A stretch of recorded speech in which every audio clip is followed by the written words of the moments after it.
ఇదే రక్షణ దినం, ఇదే అనుకూల సమయం. సమయము పోనీక సద్వినియోగం చేసుకుంటూ క్రీస్తు యొక్క రక్షణను పొందుకోవాల్సిందిగా యేసుక్రీస్తు ప్రభువారు అనేక విషయాలు తెలియజేస్తూ వచ్చారు. అయితే ప్రియమైన దేవుని ప్రజలారా, దివ్యవాణి గారి గురించి కొంతమందికి తెలుసు, కొంతమందికి తెలియకపోవచ్చు. ఆమె ఎవరండి అని అడగవచ్చు. ఆమె కొన్ని సంవత్సరాల క్రితం చాలా సినిమాల్లో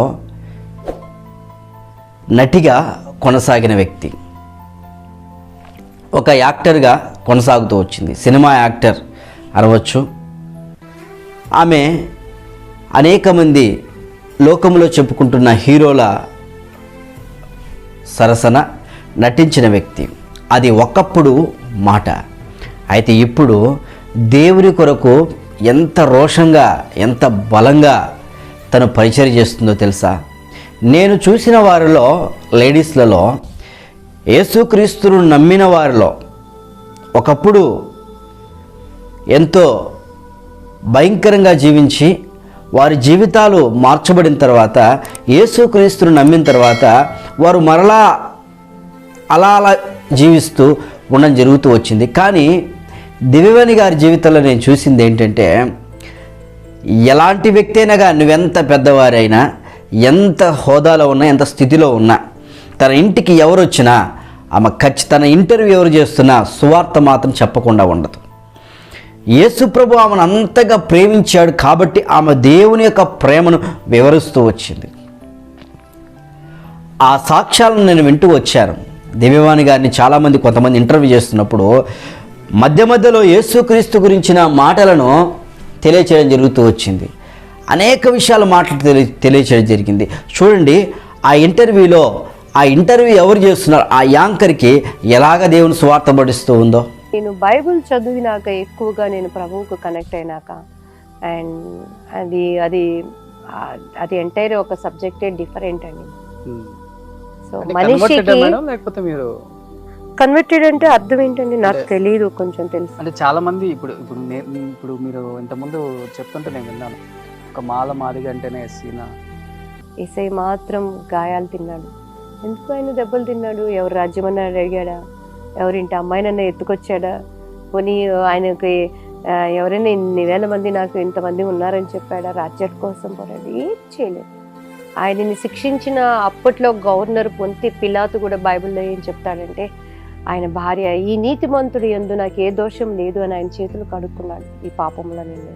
ఎందుకు ఒక దేవుడు అని చెప్తున్న వ్యక్తి ఎందుకు కొట్టించుకున్నాడు? కొట్టినప్పుడు ఏమైంది? ఆ పరిశుద్ధమైన రక్తము కింద పడింది. చరిత్రలో మనం చూసుకుంటే, ఈరోజు మీరు మనం తీసుకున్న మీ సర్ నేమ్ చెప్తారు, మీ బర్త్ ఏంటంటే మా తాతగారు తాతగారు తాతగారు తాతగారు. యేసుక్రీస్తు వారు మాత్రం స్త్రీ సంతతి. అంటే పురుష స్పర్శ లేకుండా పవిత్రత, ఆయన గర్భములో ఉన్నప్పుడు ఒక పవిత్రత, ఆయన రక్తంలో పాపం లేని రక్తం. మనము పాత చదివినప్పుడు కూడా పాపము పోవాలంటే పాప పరిహారార్థమై బలినివ్వాలి అని బలులు ఇస్తూ వచ్చారు. ఈరోజు మీకోసం, నా కోసం ఒక శరీరధారిగా ఈ లోకానికి వచ్చి బలి ఇచ్చేశాడు. మన పాపాలన్నిటికీ హీ పెయిడ్, ఆయన బలిని చెల్లించేశాడు అనేది బైబిల్ చదివినప్పుడు నాకు అర్థమైనప్పుడు దాన్ని నేను అంగీకరించకుండా ఉండలేకపోయాను. అంతేగాని అది మతం కాదండి. దయచేసి ఎవరైనా దానిని వాదనగా చేసి, ఇప్పుడు ఎలా అయిపోయిందంటే డివోషనల్ లైఫ్ కూడా దీనికి సంబంధించిన ఒక 10 మంది, ఈ డివోషనల్కి సంబంధించి 10, ఈ 10 మంది సోషల్ మీడియాను వాడుకొని వాళ్ళ మీద వీళ్ళు, వీళ్ళ మీద వాళ్ళు, వాళ్ళ మీద వీళ్ళు, రోషంతో మతానికి సంబంధించి ఎక్కువ అది వెళ్ళిపోతున్నప్పుడు అమాయకపు ప్రజలు ఏమైపోతారు? అసలు ఈ లోకానికి వచ్చి ఏ నిమిత్తమై ఆయన దాహం అన్నాడు, ఆత్మల దాహం. ఈరోజు ఈ శరీరం ఇవాళ ఉంటుంది, రేపు వెళ్ళిపోతుంది. ఆత్మకి చావు లేదే. ఆ ఆత్మ చాలా ప్రశస్తమైనదే. ఆ ఆత్మని ఎవరైనా సరే, ఏ కులము, ఏ మతమైనా, నేను చచ్చిపోతే స్వర్గంలో ఉండాలని అనుకుంటారు, నరకంలో ఉండాలని ఎవరు అనుకోరు కదా.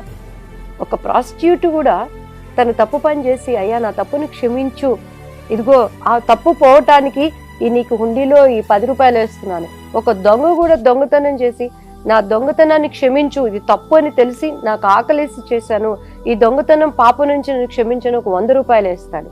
దాంతో మన పాపాలు పోతాయా?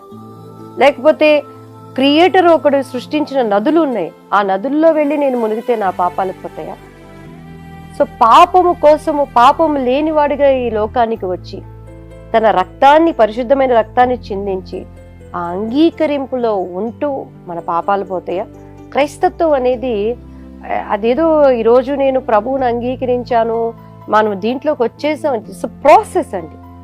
ఆయన సారూప్యంలోకి మనం వెళ్ళే వరకు, క్రీస్తు సారూప్యంలో ఏంటి ఆయన సారూప్యం? పాపమెరిగిన వాడిగా, పరిశుద్ధుడిగా. అది అది చాలా, అది ఒక ఎలా అంటే కత్తి మీద సాము లాంటి జీవితం అది. అంటే బాబుకు బాబులేనప్పటి నుంచి మీరు ఎక్కువ ఏంటి మేడం అంటే బాబుకి కొంత ఈ బ్లాక్ మ్యాజిక్స్, అది మా అత్తగారి సైడ్ వాళ్ళు ఈ ప్రాపర్టీస్ దీంట్లో, అంటే నేను తెలుగు అమ్మాయిగా ఉండటం, ఆయన కన్నడగా ఉండటం, సో అక్కడ కొన్ని అభ్యంతరాలు అయిన పరిస్థితులను బట్టి అంటే నేను కూడా కనుక్కోలేకపోయాను వాటిని. సో మా బాబు చాలా తను సఫర్ అయ్యాడు అనమాట. అప్పుడు ఇంకా బాబు నాకు లేడు, నేను ఇంకా చాలా ఏడ్చేసేదాన్ని అనమాట. ఎవరు ఏది చెప్తే అది వెళ్ళిపోయి ఈ తాయితులు అంటే, నిమ్మకాయలు అంటే, ఇది చేయండి, అబ్బాయికి అన్నం తింటాడు, తినికి ఇట్లా ఇది తగ్గిపోతుందని ఎవరు ఏది చెప్తే అది చేసుకుంటా వెళ్ళిపోయేదాన్ని. అప్పుడు మా బాబు క్లాస్ టీచర్ నాకు క్రీస్తుని గురించి చెప్పటం, బాబుకి అంతా క్యూర్ అవుతుంది, మీ బాబుకి తీసుకురా అంటే, అన్నీ చేసాం, ఇది కూడా చేస్తే తప్పేంటి అని చెప్పని నేను వెళ్ళటం. సో ఆ నిమిత్తంతో నేను అక్కడ కూర్చున్నప్పుడు ఆ వర్డ్ ఆఫ్ గాడ్ నన్ను పట్టుకున్నాను. అసలు అక్కడ నా హృదయంలో ఉన్నవన్నీ అక్కడ హోలీ స్పిరిట్ గాడ్ మాట్లాడేవాడు అనమాట. ఈరోజు నేను ఇక్కడ ఏమనుకొని ప్రేయర్ చేసుకుని వెళ్ళేదాను, అక్కడ దేవుని దైవజనుడితో దేవుడు అది మాట్లాడిస్తూ ఉండేవాడు. అలా ఆ బైబిల్ని చదవటం క్రీస్తు ఏంటి అని తెలుసుకున్నప్పుడు. చూశారు కదా, ఎంత ఆశ్చర్యం అండి. దేవుని యొక్క మాట లేనిది, దేవుని సువార్త లేనిది, ఆయన ప్రేమ గురించిన బోధ లేనిది ఎవరికి వివరించదు. ఇలాంటి ధైర్యం కలిగిన లేడీస్ కావాలి. ప్రతి ఒక్కరికి దేవుని గురించి ప్రకటించాలా. అంతేకాదు, తన ఇంటికి ఇంటర్వ్యూ చేయడానికి, తన ఇల్లు చూడడానికి, హోమ్ టూర్గా చేయడానికి వచ్చినప్పుడు అక్కడ ఉన్న వారికి కూడా తన ఇల్లంతా చూపిస్తూ వాక్యాలు పెట్టుకుంది, బైబిల్స్ పెట్టుకుంది, ఏంటి ఇది అని అడుగుతూ ఉన్నారు వాళ్ళు. వారికి కూడా చెప్తున్న మాట, నా యేసయ్య నన్ను మార్చారు, నా జీవితాన్ని, నా స్థితిని మారుస్తూ వచ్చారు ఈరోజు అని ఎంతగా సంతోషంతో చెప్తుంది. ఎంత సంతోషం, ఆనందం. అది ఎలా వస్తుంది ఈ సంతోషం, ఈ ఆనందం ఎలా వస్తుంది? లోకంలో దొరుకుతుందా? డబ్బు బట్టి దొరుకుతుందా? మతాల బట్టి దొరుకుతుందా? ఆస్తిని బట్టి పెరుగుతుందా? కాదు. క్రీస్తు యొక్క ప్రేమను ఎవరు రుచి చూసి ఎరుగుతారో వారు చెప్పవద్దన్నా కూడా యేసుప్రభు గురించి ప్రకటిస్తూ ఉంటారు. ఎందుకంటే వారి జీవితంలో దేవుడు చేసిన కార్యాన్ని బట్టి. రుచి చూచి ఎరిగి తిని యెహోవా ఉత్తముడనియు. రుచి చూచి ఎరిగాము ఆయన ఉత్తముడు, మనల్ని కూడా ఉత్తములుగా చేస్తారని దివ్యవాణి గారు సాక్ష్యం చెప్తున్నారు. కొంచెం రాజకీయాలు మానివేసి పూర్తిగా దేవుని సేవలో ఉంటే ఎంతోమంది ఆత్మను రక్షించబడతారు. గొప్ప పరిచర్య జరుగుతూ ఉంది. నిజంగా ఎంత గొప్పదంతండి. ధైర్యంగా యేసుప్రభు గురించి తెలియజేస్తుంది. చాలామంది యేసు గురించి ప్రకటించాలంటే కష్టం, యేసుప్రభు గురించి వివరించాలంటే దాక్కుంటూ ఉంటారు.